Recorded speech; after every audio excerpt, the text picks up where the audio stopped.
ప్రజా సమస్యలపై ప్రశ్నిస్తే బీఆర్ఎస్ నేతలు దాడులు చేస్తున్నారని ఆరోపించారు ఎంపీ బండి సంజయ్. బీజేపీ అభ్యర్థి కూన శ్రీశైలం గౌడ్పై బీఆర్ఎస్ ఎమ్మెల్యే వివేకానంద దాడి చేయడమే ఇందుకు నిదర్శనమన్నారు.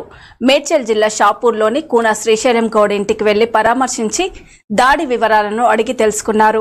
అనంతరం మాట్లాడుతూ అక్రమంగా సంపాదించిన డబ్బులు వెదజల్లి గెలుస్తానే అహంకారంతో ఎమ్మెల్యే వివేకానంద ప్రవర్తిస్తున్నాడని విమర్శించారు. శ్రీశైలం గౌడ్ దాడిపై ఎన్నికల కమిషన్ దృష్టికి తీసుకువెళ్తామన్నారు. ఈ ఎన్నికల్లో వివేకానంద గౌడను అనర్హుడిగా ప్రకటించాలని డిమాండ్ చేశారు. తెలంగాణలో రాజకీయ సమీకరణలు వేగంగా మారుతున్నాయని, మీడియా పార్టీల వారీగా విడిపోయిందని, ప్రజలు మాత్రం బీజేపీ పార్టీ పక్షాన ఉన్నారని స్పష్టం చేశారు బండి సంజయ్. అక్కడ ఇటువంటి పరిస్థితి ఉందని చెప్పి ముందే పోలీసులకు సమాచారం ఉంది. ఇలా పోలీసు అధికారులు ఏం చేయాలి? బందోబస్తు పెట్టాలి. ఇద్దరు కానిస్టేబుల్ పెడతారు.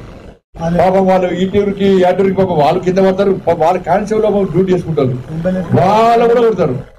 ఎమ్మెల్యే ఇంటికానేమో 1000 మంది 100 మంది మొత్తం గన్మెన్లు గిన్మెన్లు కారా మిలిటరీ ఆ మిలిటరీ ఈ మిలిటరీ ఉంటాయి. ఆడ ఆయన అంటే మా దగ్గర అధికారించారు. అట్లా మొత్తం విపడుతుంది. ఎమ్మెల్యే ఎవరి టార్గెట్?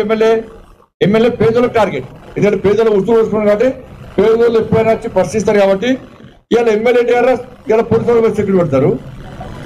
ఇవాళ ఒక మాజీ శాసనసభ్యుడు పోటీ చేయడానికి సిద్ధమైన వ్యక్తి దాడులు చేసే ప్రయత్నం చేస్తని చెప్పి ముందస్తు సమాచారం ఉన్నప్పుడు కూడా వాళ్ళ పోలీస్ అధికారులు ఒక పోటీ చేసే అభ్యర్థినే కాపాడలేని పరిస్థితిలో ఉండి అక్కడ బీఆర్ఎస్ పార్టీ అభ్యర్థి పోటీ చేసిన వ్యక్తికి సుంకరితాన్ని చేస్తే పోలీస్ వ్యవస్థ ప్రజలకు ఏ విధంగా నమ్మకం ఉంటుంది? నిన్న దాడి జరిగిన విషయం తెలంగాణ మొత్తం, సమాజం మొత్తం, దేశం మొత్తం చూసారు. కానీ ఇక్కడ పోలీస్ అధికారులు కళ్ళ మాత్రం కనబడతలేదు.